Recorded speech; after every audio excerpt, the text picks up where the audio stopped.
Welcome back. This low poly stylized scene might look simple, but it's made up of hundreds of individual objects: stones, bricks, roof tiles, beams, and more.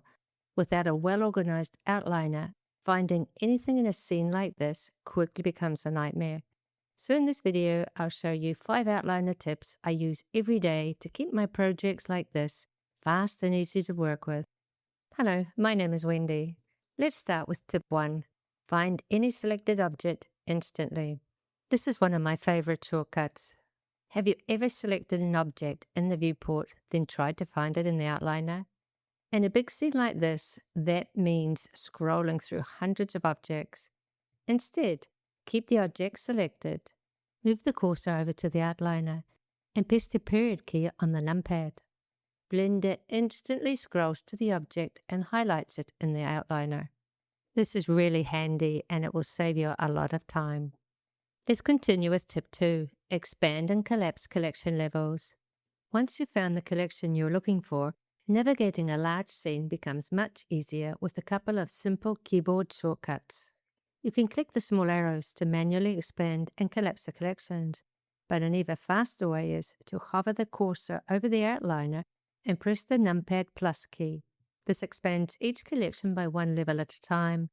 When you want to tidy everything back up, just press the numpad minus key to collapse each level again. If you're working with collections that contain dozens or even hundreds of objects, this shortcut makes the outliner much faster and easier to navigate. Now tip 3, create collections with the M key. One of the biggest reasons this scene stays manageable is because everything is organized into collections. Instead of one giant list of objects, I've separated the stones, walls, roofs, and animated parts into their own groups. To quickly move an object into a collection, simply select it and press M on the keyboard. From there you can choose an existing collection or create a brand new one with just a couple of clicks. As your scenes get bigger, collections become one of the best ways to stay organized. I'll just undo the last step with Ctrl Z. Next, tip 4. Rename objects with F2. Collections are really useful if the objects inside them have meaningful names. Instead of double-clicking in the outliner to rename every time, just select the object in the view, press F2. You can immediately type in a new name and keep working. And there's another trick that's very useful for renaming multiple objects at once. I'll go over to the outliner and I'm going to select a group of objects. Now with all these objects selected, press Ctrl F2 to open Blender's Batch Rename tool. From here you can apply operations like find and replace, set names, strip characters, change case, or completely rename large groups of objects all at once. For this example, we'll use set name. Make sure new is selected, then enter the new name.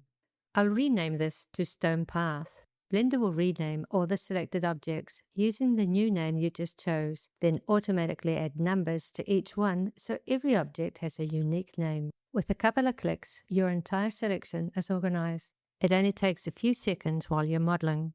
Now tip 5, stay organized from the start. The last tip isn't a shortcut, but is probably the most valuable.